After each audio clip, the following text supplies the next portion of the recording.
বিলকুল আমরা চেষ্টা চালিয়ে যাচ্ছি।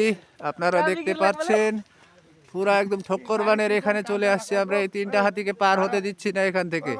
তো আমাদের এনডব্লিউ টিম এবং নাথুয়া টিম, নাথুয়া রেঞ্জের টিম এখানে মজুত রয়েছে। তাছাড়া বাইরের লোক কেউ নেই এখানে। আমরা এই যে নদীতে আছি, ঠক্করবানের এখানে গাড়ি আছে এই যে। তো আমরা পুরো এনডব্লিউ টিম এবং নাথুয়া রেঞ্জের টিম এখানে আমরা হাতির টহল দিচ্ছি। যদি বাই চান্স কোনো কারণবশত এখান থেকে পার হয়ে যায়, তাহলে এই হাতিটা যদি পার হয়ে যায় তাহলে গ্রামের দিকে ঢুকে পড়বে।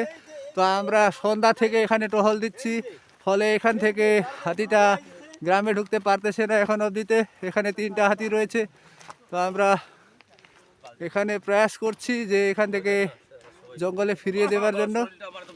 তো এই যে আপনারা দেখতে পাচ্ছেন আমরা এখানে পুরোভাবেই আমাদের টিম এখান থেকে ডিউটি করে সক্ষম হতে পেরেছে, কি হাতি এখান থেকে পার হতে দিচ্ছি না। তো আমাদের নাথুয়া টিম মজুত রয়েছেন, এই যে আমাদের রশিদ মামু, আর এই যে আমাদের এনডব্লিউ টিমের গণেশ ভাই রয়েছে, রামলাল ভাই রয়েছে। তো আমরা অ্যাকচুয়ালি এখানে যদি না আসি তাহলে হাতিটা ডাইরেক্টলি গ্রামের দিকে ঢুকে যায়।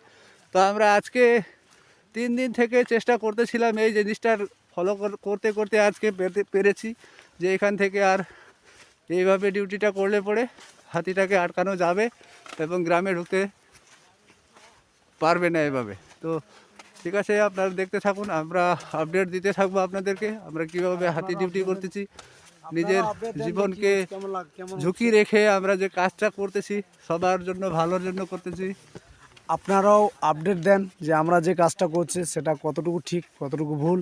প্লিজ আপনাদেরকেও রিকোয়েস্ট করা হচ্ছে আপনারা প্রতি মুহূর্তে আমাদের সাথে সাথ দেন এবং আপডেট দিতে থাকেন। আমরাও আপনাদের আপডেট দিতে থাকবো প্রতি মুহূর্তে। ধন্যবাদ।